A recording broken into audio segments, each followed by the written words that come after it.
মধ্যপ্রাচ্যর উত্তপ্ত পরিস্থিতি আবারও নতুন মোড় নিয়েছে।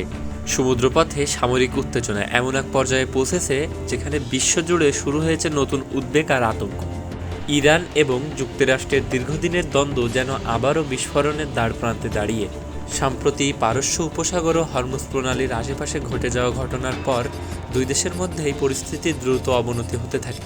ইরানের পক্ষ থেকে দাবি করা হয়েছে তাদের সামরিক বাহিনী মার্কিন যুদ্ধজাহাজ লক্ষ্য করে ড্রোন ও ক্ষেপণাস্ত্র হামলা চালিয়েছে। তেহরানের ভাষ্য অনুযায়ী মার্কিন নৌবহরের কয়েকটি যুদ্ধজাহাজ হামলার মুখে পড়ে পিছু হটতে বাধ্য হয়, যদিও যুক্তরাষ্ট্র এই দাবিকে সম্পূর্ণ ভিত্তিহীন বলে দাবি করেছে।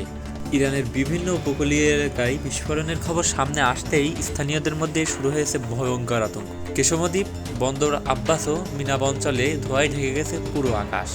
রাষ্ট্রীয় গণমাধ্যম এসব ঘটনার সত্যতা নিশ্চিত করলেও হামলার পুরো মাত্রা নিয়ে এখনও ধোঁয়াশা রয়ে গেছে। ইরানের অভিযোগ, মার্কিন বাহিনী এবং তাদের বেসামরিক মিত্ররা বিভিন্ন বেসামরিক এলাকায় আঘাত এনেছে, যা আন্তর্জাতিক আইনের সুস্পষ্ট লঙ্ঘন। অন্যদিকে হোয়াইট হাউস থেকে এসেছে সম্পূর্ণ ভিন্ন মন্তব্য। মার্কিন প্রেসিডেন্ট ডোনাল্ড ট্রাম্প দাবি করেছেন ইরানের হামলা খুব সহজেই প্রতিহত করা হয়েছে এবং মার্কিন বাহিনী কোনো ক্ষতি হয়নি। তার ভাষায়, মার্কিন প্রতিরক্ষা ব্যবস্থা আকাশেই অধিকাংশ মিসাইল ও ড্রোন ধ্বংস করেছে। তিনি আরও জানান, মার্কিন যুদ্ধজাহাজগুলো আগের মতো শক্ত অবস্থানে রয়েছে এবং হরমুজ প্রণালীতে অভিযান চালাতে প্রস্তুত। মার্কিন সেন্ট্রাল কমান্ড জানিয়েছে তারা শুধু আত্মরক্ষার জন্যই পদক্ষেপ নিয়েছে।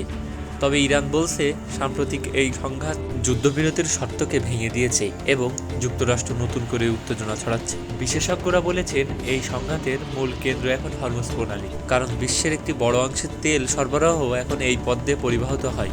ফলে সামান্য উত্তেজনাও বৈশ্বিক জ্বালানি বাজারে বড় রকমের প্রভাব ফেলতে পারে। ইতিমধ্যেই আন্তর্জাতিক বাজারে তেলের দাম নিয়ে উদ্বেগ তৈরি হয়েছে।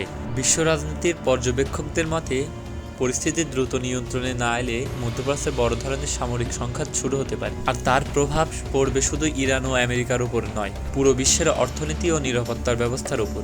এখন প্রশ্ন হচ্ছে, এই উত্তেজনা কি শুধুই সামরিক শক্তি প্রদর্শন, নাকি এর পেছনে লুকিয়ে আছে আরও বড় কোনো যুদ্ধের প্রস্তুতি?